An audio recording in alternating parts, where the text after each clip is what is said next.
tajuk kita subuh ini. Fitnah, terjadi banyaknya siksa-siksa. Akhir zaman, di ujung zaman.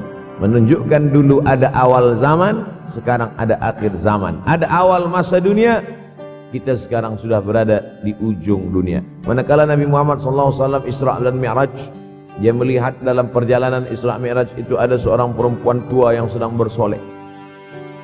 Jadi perempuan tua bersolek ini sudah nampak Nabi sejak masa Isra Mi'raj lagi. Jadi jangan terkejut bila sekarang nampak ada orang tua bersolek. Dah lama dah. Kata Nabi kepada Jibril, apa itu wahai Jibril? Kata Jibril, itulah dunia. Dunia sudah tua, tapi dia tetap juga ingin menampakkan dirinya muda. Dunia ini sudah tua, tak lama lagi akan hancur binasa. Idza sama'um fatarat, langit terbelah. Wa idzal kawakibun tasarat, planet-planet akan hancur berkeping. Wa idzal biharu fujirat, lautan akan meletup naik ke darat, hancur semuanya. Wa idzal quburu bu'athirat, dan kubur akan dibangkitkan. Semua yang ada di dalam tanah ini akan bangkit. Alimat nafsum ma qaddamat wa akharat. Kenapa tanah ini tidak bergulung? Kenapa tanah ini tidak bergoncang? Kenapa kulit tanah ini tetap stabil? Sebab ada pakunya. Seperti kertas yang ditempel di dinding, datang angin kencang. Manakala angin kencang datang, kertas tak bergoyang sebab ada pakunya. Apa paku tanah ini? Surah An-Naba juzuk 30. Wal jibala autada. Kami jadikan bukit-bukit, gunung-gunung sebagai autada, pasaknya. Kalau kita membuat kemah, ada tiang. Tiang ini bergoncang. Bagaimana supaya tiang ini tidak bergoncang? Pasang pasak-pasak di tepi tiang. Pasak dunia ini adalah bukit-bukit. Kalau kita menengok ada bukit, maka sebenarnya sepertiganya saja yang ada di atas. Bukit yang besar di atas itu sepertiga, 2/3 bukit terhunjam tertanam ke dalam tanah. Wal jibala autada. Tapi sampai masanya nanti bukit ini akan tercabut. Wa takunul jibalu kal ihnil manfush. Wa takunul jibal, bukit-bukit kal ihni, seperti bulu kambing. Manfush, bulu kambing yang dihembus angin. Hebatnya ayat-ayat Al-Quran itu, Allah memilih kata-kata sesuai dengan keadaan. Sembayang malam berat, nak jaga tidur malam berat. Kata berat bangun malam itu mengucapkannya pun berat. Wa minal laili fatahajjad. Tahajjad berat. Bagaimana beratnya jaga tengah malam? Begitu Allah pilihkan kata yang berat, tahajjud berat. Wa takunul jibalu kal ainil manfush. Wa takunul jibal, bukit-bukit, gunung-gunung yang besar, yang berapi, kal jibal, kal ihni, seperti bulu kambing. Manfush. Nun berjumpa dengan fa, fa mengeluarkan angin, shin pun menghembuskan angin. Ambil bulu kambing, letakkan di tapak tangan. Kal ainil mau. Sebagaimana terbangnya bulu kambing dari tapak yang dihembus angin, begitulah gunung-gunung akan tercabut. Kalau gunung-gunung yang besar, gunung yang dari batu, gunung yang berapi, yang mengeluarkan lahar, itu tercabut dari tanah seperti bulu kambing dihembus angin. Bagaimana agaknya kita nanti? Tak tahu entah macam mana. Macam butiran debu-debu, macam butiran tepung yang dihembus angin kencang. Wataran nasa sukara. Selepas gunung-gunung itu tercabut, lalu tanah ini bergoncang, kau lihat manusia macam mabuk. Wataran nasa sukara. Kau pandang manusia macam mabuk. Wa mahum bisukara. Mereka tidak mabuk. Mereka berjalan bergoncang bukan kerana mabuk. Walakin azaballahi syadid. Kerana azab Allah itu amat sangat kuat. Oleh sebab itu dianjurkan membaca tafsir juzuk 30. Syekh Muhammad Abduh, tafsir Al-Munir, tafsir Al-Manar yang ditulis oleh muridnya. Dia bagi tazkirah saja, dia tak ada menulis. Tapi kemudian muridnya Rashid Ridha menulis.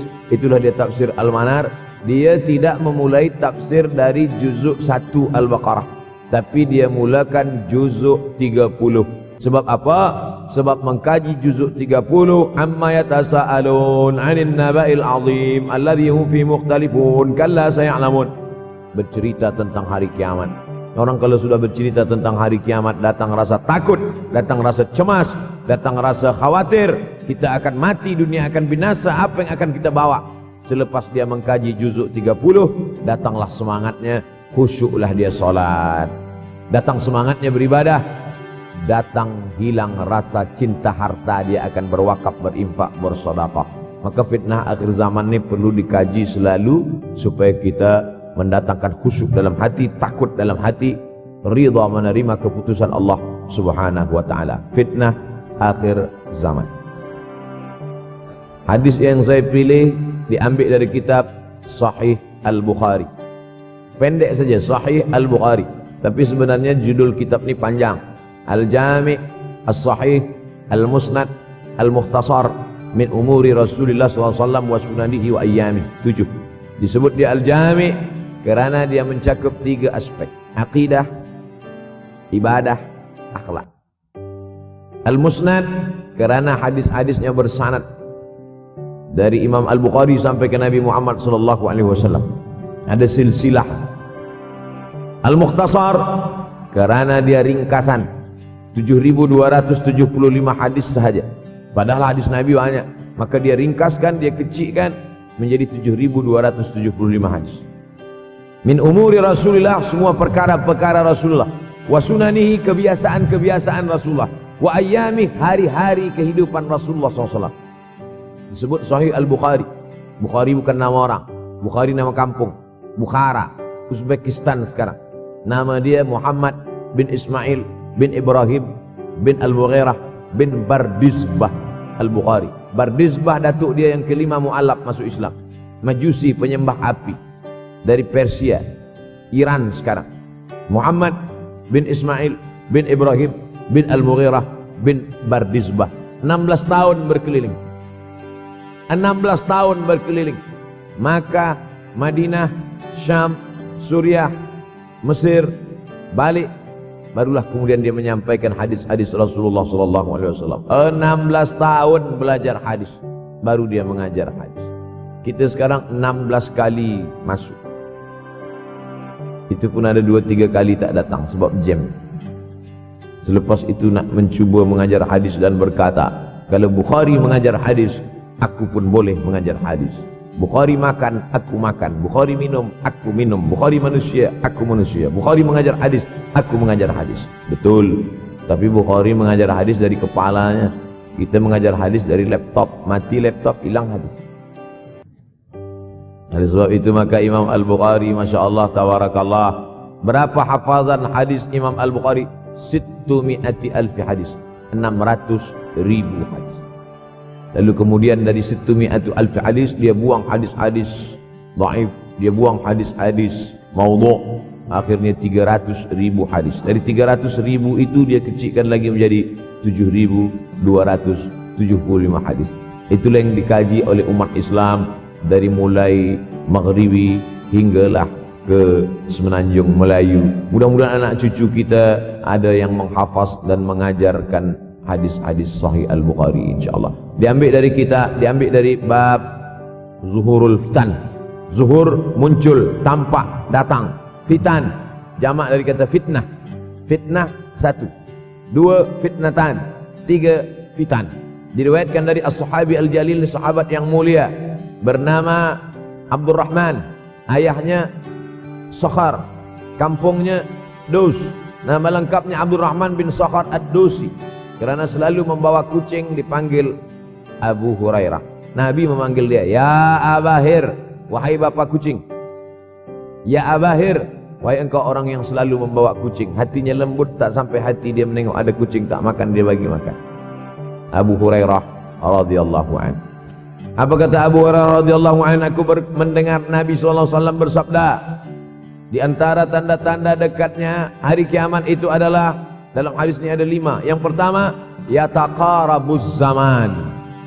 Zaman, masa, waktu makin pendek, makin singkat, makin tak terasa.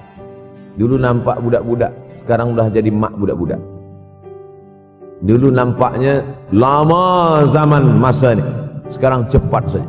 Dari pagi ke petang, petang ke pagi, pagi ke petang, petang ke pagi. Bahkan sekarang ada pula orang yang tak tahu petang, tak tahu pagi. Pagi tidur, petang tidur. Tak terasa saya ini sudah 8 kali datang ke Kuala Lumpur. Awal-awal sekali 2014, 2015, 16, 17, 18, 19, 20. Sudah kali yang ke-7. Saya datang setahun sekali saja setiap bulan Februari. Bulan Februari datang. Rupanya dah yang ke-7 kali. Bulan Februari. Ini saya bagi tahu supaya kita semua faham. Saya datang bulan Februari supaya tak datang balik, datang balik, datang balik, datang balik. Sekali datang dari tarikh 2 hingga 9. Pusing, pusing, pusing, pusing, balik. Rupanya sudah kali ke-7, ke-8 kali datang menyampaikan tazkirah. Tak terasa. Dulu saya datang kemari belajar di UKM tahun 2003. Sekarang sudah 2020. 17 tahun. Tak terasa. Yataqarabuz zaman. Tanda-tanda kiamat, fitnah akhir zaman sudah dekat adalah yataqarabuz zaman, kata Nabi SAW. Waktu tak terasa. Tak terasa. Tak terasa dah engkau dah datang. Tak terasa waktu begitu cepat engkau sudah datang saja nak menagih hutang. Orang berhutang ni pun rupanya tak terasa juga orang datang. Yang memberi pinjaman pula terasa lama betul. Apakah beza antara 5 minit dulu dengan 5 minit sekarang? Sama. Apakah beza antara 24 hours, 24 jam dulu dengan 24 jam zaman Nabi dengan 24 jam zaman sekarang? Sama. Tak ada beza. Mataharinya sama, bulannya sama, buminya sama. Yang berkeliling mengelilingi matahari sama. Apa yang membuat berbeza? Apa yang membuat zaman itu yataqarabuz zaman? Ada hal-hal yang membuat kita sibuk. Dulu tak ada google.com, dulu tak ada Facebook, dulu tak ada Twitter, dulu tak ada BBM, dulu tak ada Instagram. Sekarang waktu habis. Bila kita tanya orang mana yang lebih lama, 5 minit atau 50 minit, semuanya sepakat mengatakan 50 minit lama, 5 minit kejap. Saya tanya 2 kali, pelajar-pelajar, penuntut-penuntut, mana yang lebih lama, 5 minit atau 50 minit? Semuanya berkata 50 minit lebih lama daripada 5 minit. Lepas tu saya balik, mana yang lebih lama? 5 minit menunggu azan maghrib bulan puasa, 50 minit status FB, Instagram. Oh, lebih lama 5 minit menunggu azan maghrib. 5 minit menunggu azan maghrib bulan puasa macam-macam mati jam. 50 minit hilang waktu tak terasa. Itu menunjukkan hadis Nabi itu. Semakin saya baca hadis Nabi, makin kuat keyakinan saya, makin kuat iman saya, makin hilang keraguan saya bahwa yang berbicara ini bukan manusia biasa, tapi dia dapat wahyu dari Allah. Wa ma yantiqu anil hawa in huwa illa wahyun yuha, melainkan wahyu dari Allah Subhanahu wa taala.